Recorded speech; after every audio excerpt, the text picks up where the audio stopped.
foi sugerido um tema especial falando sobre o que é ser cristão. E essa é uma pergunta que muitas pessoas têm se feito, porque eu acho algo interessante. Sempre que surgem temas como esse, as pessoas vão dando diversos tipos de cristão. O cristão baú, o cristão visitante, o cristão não sei o quê.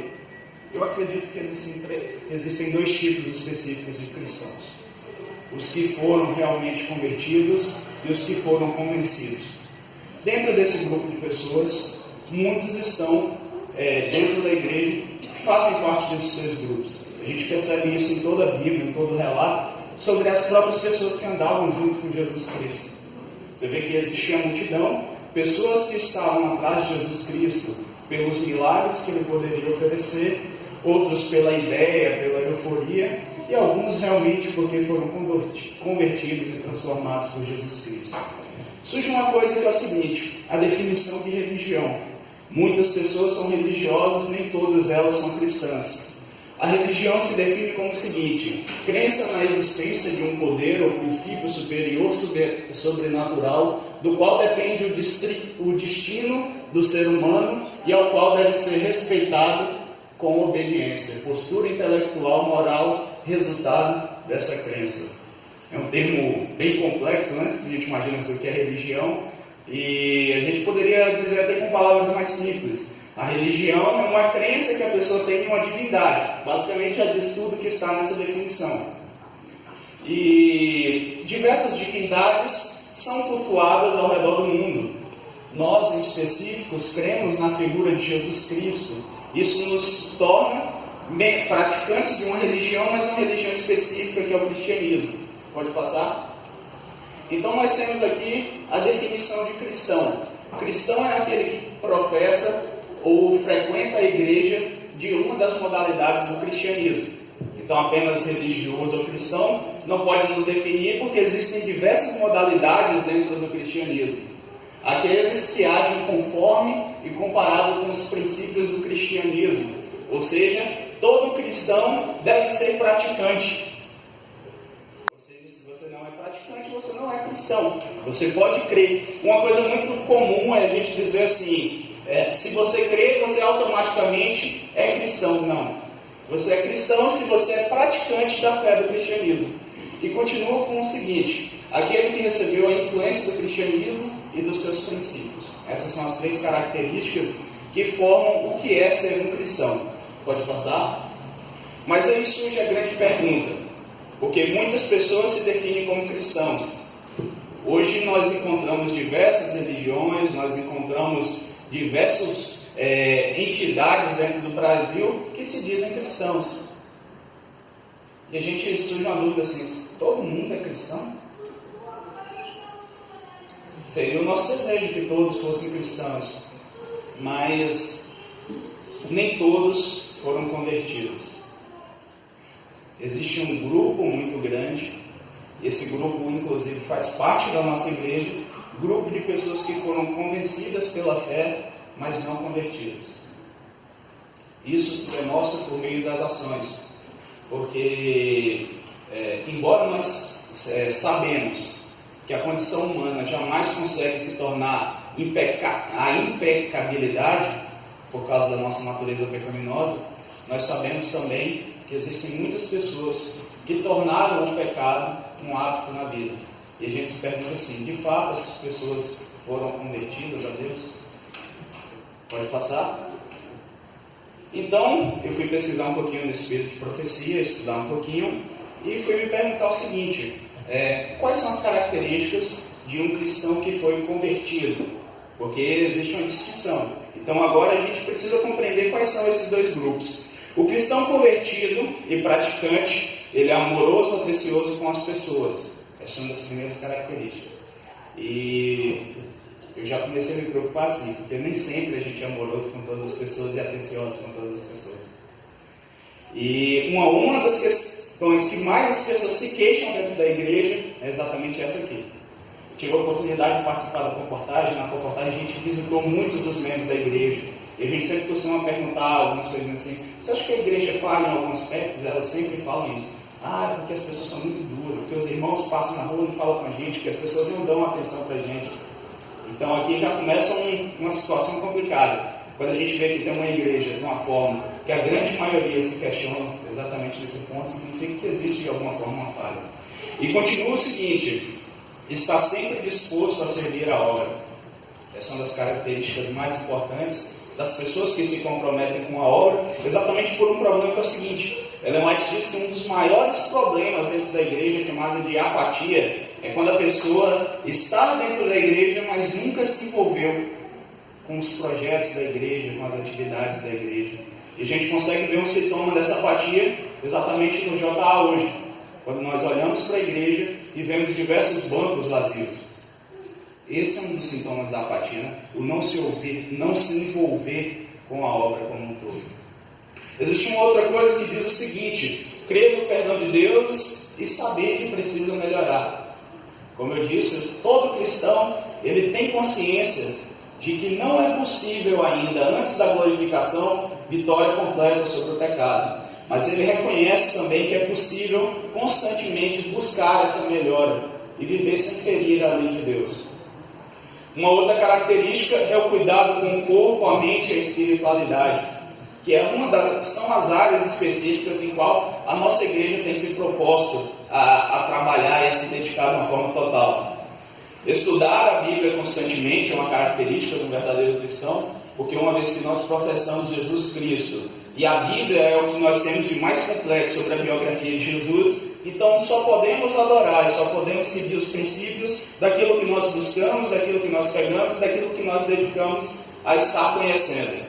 Nós temos também que estar de acordo com os princípios bíblicos, uma vez que você estudou, que você crê em Jesus Cristo e crê que esses princípios são necessários para a nossa vida, nós também temos que agora estar de acordo com esses princípios. Mais interessante, ser uma pessoa atuante na igreja, evitar esse estado da apatia e ser fiel a Deus. Essas aqui são as características que o Espírito de Profecia caracteriza como um dever de um cristão, como a vida que um cristão deve levar.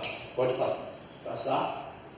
E aqui fala um pouquinho, Ellen White falando no seu texto, sobre o que é a verdadeira conversão. Ela diz o seguinte: a verdadeira conversão nos torna explicitamente honestos no trato com o semelhante, torna-nos fiéis em nossos trabalhos diários, como sinceros seguidores de Cristo, e demonstra que a religião bíblica habilita a usar os talentos no serviço do Mestre. Interessante, né? Um parágrafo, ela definiu tudo o que estava no slide passado. Vocês podem ver, todas as características do slide passado sobre o que é a verdadeira conversão está simplesmente nesse parágrafo. Pode passar? As pessoas convencidas, elas não são participantes dos cultos. Porque uma vez o seguinte: se eu fui convertido, e eu creio hoje que pela minha convenção, que cada dia eu devo buscar Cristo, devo me espelhar nela, por que nós muitas vezes não vamos nos cultos? Eu fui convertido. Eu sei que eu necessito todo dia de Jesus Cristo. Eu tenho uma oportunidade de estar na presença dele. Mas ainda assim, muitas vezes a gente não sente o prazer de ir à igreja. Situação complicada, né? Fomos convertidos, mas ainda não estamos vivendo totalmente como é a conversão. E pode passar? E agora diz aqui o que é um cristão não praticante.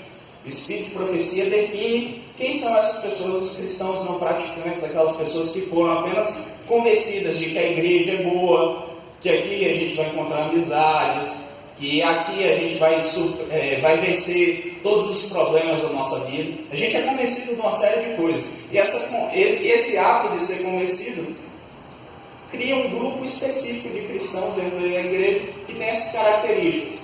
São pessoas que pararam de ler a Bíblia. Uma vez que você não foi convertido, você foi convencido, você só precisa ouvir o que as pessoas têm para te falar. Você foi convencido de uma ideia, você não foi convertido que aquilo é realmente um hábito que você tem que levar para a sua vida. E existe uma outra característica que é o seguinte: são pessoas que deixaram de orar. A pessoa pensa assim, você ainda não foi convertida ao hábito da oração como uma adoração. Então ela pensa: Deus já conhece a minha mente, Deus sabe de tudo que está comigo, eu não preciso orar. Pergunta pergunta assim, para que eu preciso orar se Deus já conhece o meu interior? E aí a gente esquece exatamente que a oração, ela é um hábito de adoração. É o nosso hábito de criar intimidade com Deus. Sem ser verdadeiramente convertido, a oração não faz sentido. Não é prazerosa. Então as pessoas deixam esse hábito, que é exatamente o hábito de orar. Uma outra característica interessante, não atuar para o crescimento da obra. Eu estou convencido de que a igreja é um local legal. Que lá tem pessoas que cantam bem, que eu vou encontrar aquelas pessoas que eu gosto. Mas o crescimento da obra não faz a menor importância se você não foi convertido. Porque sem ser convertido, a volta de Jesus também não faz sentido. Então, o crescimento da obra não faz sentido. E uma outra característica interessante é o seguinte: colocar sempre Deus em segundo lugar. Deixar de seguir os 10 mandamentos. Os 10 mandamentos também não faz sentido. Porque eu apenas fui convencido de que Deus é bom. E que agora eu só preciso da graça dele. A maioria das pessoas convencidas são exatamente as que são levadas pela graça barata. Deus é bom, então eu estou salvo. Ninguém vai se perder. É um sentimento que existe em muitas pessoas. Não existe dever nenhum da minha parte para com Deus. Eu apenas creio que Deus é bom e Ele vai me salvar. Eu fui convencido dessa ideia. E continua o seguinte: negar o perdão. Às vezes isso acontece na igreja, né? Aquele negócio da uvinha. Teve um dia que veio um rapaz aqui que fez uma oração. Quem lembra? Eu não lembro o nome dele agora. Hã? Não é Robson, não. Um rapaz moreno que veio aqui, Irã, fez uma semana de oração. Semana de oração ele veio, ele chegou, pediu para que as pessoas viessem, se abraçassem, orassem e oferecessem a todo mundo o perdão. Aí surge essa aqui, legal o perdão. O negócio da uvinha também. Vem aqui, pega uma uva, dê uma uva para alguém que você magoou. Ah, isso é outro. Eu sei que isso foi outro, eu tô ligado. Você juntou os dois aí. Mas é isso mesmo. Então, surge esse sentimento de negar o perdão.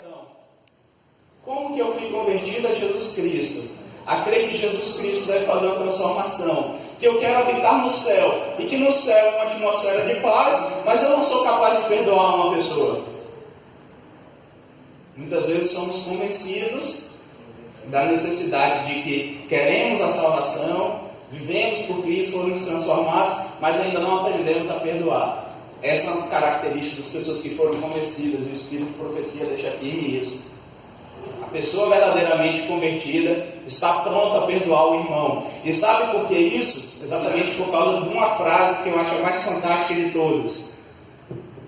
A pessoa que foi convertida olha para a criatura e enxerga o Criador. Esse é o hábito maior de toda a conversão a isso. Quando a Bíblia fala sobre o amor, ela está simplesmente falando sobre isso. Aprender a enxergar todas as coisas com os olhos espirituais e ver cada pessoa como um filho de Deus. E uma outra característica interessante é o seguinte: falar mal dos outros. Esse aqui eu tenho esse problema. É uma característica ruim minha. E é uma coisa que acontece muito na igreja, porque as pessoas me procuram também para falar mal dos outros. Não, é sério, é um sintoma que acontece muito. Dentro do culto dos bravadores mesmo, é um negócio sério. As pessoas estão o tempo todo um falando mal do outro. É líder da igreja, que fulano é assim, que fulano é velho, fulano tem 500 anos na liderança da igreja, essa igreja não vai para frente por causa de fulano. Que fulano faz isso, não sei o que, não sei o que, não sei o que. As pessoas estão o tempo todo umas falando mal das outras. Essa é uma característica de alguém que não é um verdadeiro cristão. É uma coisa que a gente precisa transformar no nosso interior. Nós temos também algumas coisinhas que são o seguinte: tem a diversão como uma prioridade, tem o hábito de estar sempre julgando as pessoas também, sem buscar um conhecimento, e tem o seguinte, faz as coisas mesmo sabendo que são erradas. Eu sei que ir no cinema é errado, mas eu vou e acabou. Eu sei que tal coisa é errada. Eu sei que tal alimento eu não devo comer. Sei que tal coisa eu não devo praticar, mas eu vou fazer e acabou. As pessoas pegam e fazem. Fomos verdadeiramente convertidos quando a gente escolhe um hábito que a Bíblia diz para nós não fazermos, que o Espírito de profecia diz para nós não fazermos, mas nós estamos convencidos do quê? Eu vou fazer e acabou. Nós já determinamos no nosso coração, está errado, eu sei que está errado, mas eu vou fazer errado. Essa é uma característica de pessoas que não foram totalmente convertidas. Pode passar? Diz o seguinte: ato das pessoas convencidas que não foram convertidas: não devolver o dízimo. Essa é uma coisinha pesada, está no nosso coração. Entra exatamente na anterior, né? Eu sei que está errado, mas eu vou permanecer no erro. Continua o seguinte: frequentar ambientes mundanos. É claro que existem dois problemas, que é o seguinte: nem todo ambiente é mundano, mas os ambientes que realmente são de práticas mundanas, o cristão não deveria estar lá. Para encontrar um cristão num bar, numa festa. Uma coisa que cria um escândalo tremendo foi o seguinte: encontrar uma foto de uma jovem com uma camisa da Missão Caleb no carnaval. Ave Maria. Você entra no... Ave Maria não, Nossa Senhora White, né? Não, mas é uma situação realmente complicada. Por que isso? Por causa do seguinte: você vê que essas situações, elas criam um conflito dentro da igreja, né? As pessoas se sentem ofendidas por isso, esse tipo de coisa, e aí você volta para aquele outro de não julgar. Então, é uma bola de neve tão grande essas situações dentro da igreja, e a verdadeira convenção é uma necessidade. Quando a igreja fala sobre a necessidade da reforma, que é o que a gente está o tempo todo falando, reavivamento e reforma, a igreja está falando simplesmente disso aqui, que as pessoas precisam ser convertidas. As pessoas precisam ser convertidas. As pessoas precisam enxergar as coisas com um ponto de vista espiritual. Fala o seguinte, né? Não cuida do corpo, não cuida da mente, não tem respeito pelas coisas sagradas, não pratica cerimônias religiosas, não se relaciona com as outras pessoas. É uma característica de pessoas que não foram convertidas. Pode passar? E esse texto aqui é o que resume o que é o cristão não convertido, que basicamente pega tudo aquilo que diz o seguinte: está em Mensagem aos Jovens, na página 71. Satanás induz as pessoas a pensarem que por terem experiências de êxtase e sentimentos são convertidas. Às vezes a gente passa isso na igreja, né? Eu tive uma experiência maravilhosa com Deus. A experiência foi fantástica, e por ter essa experiência, eu creio agora que toda a bênção do céu caiu sobre a minha vida. Eu agora fui transformado e estou salvo para o resto da minha vida. É um sentimento que acontece com muita gente. E olha só que interessante: mas a sua experiência não muda. Os seus atos são os mesmos que antes e a sua vida não demonstra. Uma coisa que acontece muito, né? Eu já vi uns relatos na internet, a pessoa chegar bêbada na igreja e falar cada coisa maravilhosa. Eu me pergunto: um homem como esse está cheio do Espírito Santo? Tem como uma pessoa que vive em desacordo com a lei de Deus estar plena do Espírito Santo? Como são situações adversas, né? E olha só que interessante: oram frequentemente, longamente, constantemente, se referem aos sentimentos que tiveram em tal ocasião, amam contar essa história do passado. Que Deus fez um milagre maravilhoso na minha vida. Não vivem, porém, uma vida nova. Estão iludidas por suas experiências e não vai além do seu sentimento. Edificam sobre a areia que os ventos sopram da adversidade e a sua casa é assolada. Sabe onde isso aqui mais se caracteriza? Pessoas que já têm um longo tempo na igreja. São pessoas que experimentaram o primeiro amor, foram transformadas, mas por passar do tempo foram para a apatia. Creio que tem crédito no céu. Eu tenho tanto tempo aqui que eu estou com crédito de sobra. Deus vem me cobrar um pecado desse, eu pago logo em 2. E se esquecem que a renovação com Deus ela é diária. A gente tem que passar por essa transformação todo o tempo. Não é o tempo que você tem de igreja. Sabe por que isso? É um sintoma interessante. Por exemplo, eu tenho o hábito de ler a Bíblia. É um hábito, uma coisa que eu amo. Só que às vezes, eu não sei se vocês já passaram por isso, embora vocês já tenham lido a Bíblia diversas vezes, sempre parece que você não conhece a Bíblia como um todo. Se você for entrar aqui em Oséias, Abacuque, a gente sempre sabe a ideia por alto, mas aí pergunta o nome, o filho de não sei quem, de não sei quem, ninguém sabe. No dia mesmo que o pessoal veio aqui na frente, na semana de oração, né, tinha que soltar, lembrar o nome de quem teve asa e não voou. Aí ninguém sabia o nome da mãe de asa. São situações como essa. Porque você pode ler diversas vezes a Bíblia, você pode conhecer, você pode estudar ao máximo ela, mas você nunca sabe ela como um todo. E existe uma coisa que é pior ainda: quando você deixa de ler ela, aí que você não lembra de nada. Você já leu a Bíblia toda, mas se você parar de ler ela, não criar o hábito de ler novamente, você não sabe de mais nada. Não conhece mais a Bíblia, não conhece nada do texto, embora já tenha lido muitas vezes. A vida cristã é a mesma coisa. A maioria dos sermões nós vimos para a igreja e nós ouvimos. Quase nenhum dos sermões a gente grava o que o pastor falou todo. Por exemplo, isso que eu falei ali sobre as características dos verdadeiros cristãos, a maioria com certeza não lembra mais os tópicos. É uma característica normal, a nossa mente é limitada, a gente esquece as coisas.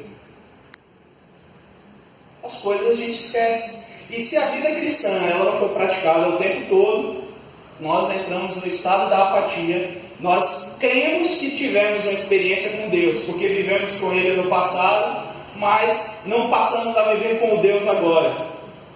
Fomos convencidos de que Jesus é bom, que Jesus vai voltar, que Deus é misericordioso, mas só seremos transformados se estivermos constantemente vivendo em Cristo. Houve um homem especial, todos conhecem, pode passar. Eu vou deixar o texto aqui, já estou terminando, é um pouquinho maior o slide, mas eu creio que até aqui é suficiente. Mas esse texto especial está falando sobre Nicodemos. Se vocês puderem abrir a Bíblia de vocês, João capítulo 3.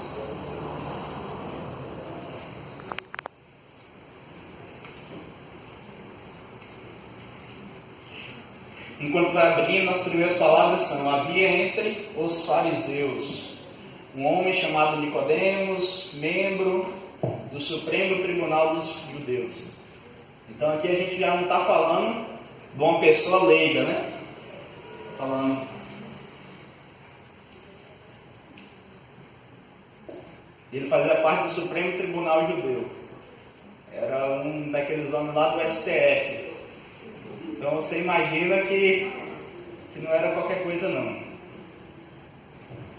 E esse homem vai até Jesus, perguntando a Jesus o que ele tinha que fazer para ter a vida eterna. E olha só que interessante. De noite, o que ele foi de noite? Porque ele não queria ser visto, né? Ir até Jesus perguntar coisa. Queria ir na escondida, né? E olha só que interessante. Procurou Jesus e lhe disse: Rabi, sabemos que é mestre, vindo da parte de Deus, porque ninguém faz esses sinais que está realizando, se Deus não estiver com ele. Então por que ele foi procurar Jesus? Jesus tinha fazia coisa maravilhosa. Lembra aquele perigo que Ellen White alerta sobre Satanás, sobre andar procurando as pessoas porque elas fazem sinais miraculosos, fazem coisas fantásticas? Ele estava indo atrás de Jesus por causa disso. Jesus tinha feito uns milagres que haviam impressionado a todos. Então ele falou assim: eu vou conhecer Jesus, porque não tem como um homem fazer um trem desse sem ser da parte de Deus. E olha que interessante, Jesus lhe respondeu declarando, versículo 3: em verdade te asseguro que se alguém não nascer de novo, não poderá ver o reino de Deus. Por que Jesus usou essas palavras? Primeiro, por uma coisa interessante. Jesus ele está falando o seguinte: você pode ver aí, ó, pessoas fazendo milagres maravilhosos, mas sabe qual é o maior dos milagres? É a transformação, a conversão verdadeira. Eu lembro de uma semana de oração que foi inesquecível na minha vida. O pastor Melros, cada noite, ele falava sobre um milagre que Jesus fez. E a cada noite ele aumentava o grau dos milagres que Jesus tinha feito. Jesus multiplicou os pães, Jesus fez um cego ver, fez um paralítico andar. Aí chegou uma noite que ele falou assim, na sexta-feira, né? Jesus fez um milagre de ressuscitar um morto, que seria o milagre máximo que a gente podia imaginar. E quando chegou no sábado, ele falou sobre Jesus fazer o milagre da transformação da vida, que é o maior dentre todos os milagres. E isso me fez imaginar que quando Jesus ele diz isso para Nicodemos, era exatamente isso que ele queria falar. Realmente eu faço coisas maravilhosas, mas a maior de todas é transformar e oferecer uma vida nova. E ele diz o seguinte: Nicodemos questionou: como pode um homem nascer sendo velho? É que ele estava meio que caçoando, ele tinha uma ideia, mas estava meio querendo colocar Jesus numa situação complicada. E ele diz o seguinte: todavia pode entrar a segunda vez no ventre da sua mãe e nascer novamente? Versículo 5: arrasou Jesus, em verdade te asseguro, que quem não nascer da água e do Espírito não pode entrar no reino de Deus. O que é nascido da carne, carne é, mas o que é nascido do Espírito, Espírito é. Não te surpreendas pelo fato de eu haver te dito, deveis nascer de novo. E Jesus continua explicando. Esse nascer de novo, que é o nascer das águas, Jesus está falando sobre a questão do batismo. Como é necessário o batismo? Mas o interessante é que esse batismo que Jesus está dizendo não é apenas o batismo do primeiro momento, não é apenas o ato de ser batizado, mas Jesus ele se refere agora ao ato do batismo diário pelo Espírito Santo, porque o texto aqui não diz apenas ser nascido das águas, mas ser nascido do Espírito. E essa é a grande distinção, porque o convencido acredita que eu tomei banho na água do tanque batismal, nadei na água ali, eu estou salvo. E Jesus ele diz não, é necessário nascer da água e do Espírito. E o batismo do Espírito Santo, ele é diário, ele é uma busca diária de Deus, ele é uma transformação diária por Deus. Então o que Jesus queria assegurar, o que Jesus queria ensinar é o seguinte: ser cristão é todos os dias estar buscando o Espírito Santo, estar ligado a Deus. Esse é o grande ensinamento que Jesus queria passar. E o interessante sobre esse versículo é o seguinte, que a gente sempre lê, porque Deus amou o mundo de tal maneira que deu seu Filho unigênito, tal. Vocês já repararam que esse mesmo versículo faz parte desse mesmo texto? Coisa interessante, né? João 3,16. Ainda está no mesmo diálogo que Jesus está falando com Nicodemos. E esse texto ele é caracterizado como o texto talvez mais importante do cristianismo, porque ele é o mais conhecido. E a continuidade de Jesus vai dizer o seguinte: é necessário agora viver uma nova vida, ser uma nova criatura. Exatamente por quê? Porque Deus amou o mundo. E por que eu preciso ser transformado? Porque eu criei que Deus amou o mundo, entregou o seu Filho, e agora eu devo buscar uma nova vida. O texto todo só fala sobre isso, que é necessário nascer de novo, crer no sacrifício de Cristo e entregar a sua vida. E qual era o questionamento do início? Senhor, o que eu tenho que fazer para herdar a vida eterna? Está aí. Esse capítulo diz o que a gente precisa fazer para a vida eterna. E ele diz o que é ser cristão. Exatamente seguir os 3 princípios que Jesus ensina nesse capítulo. Amém?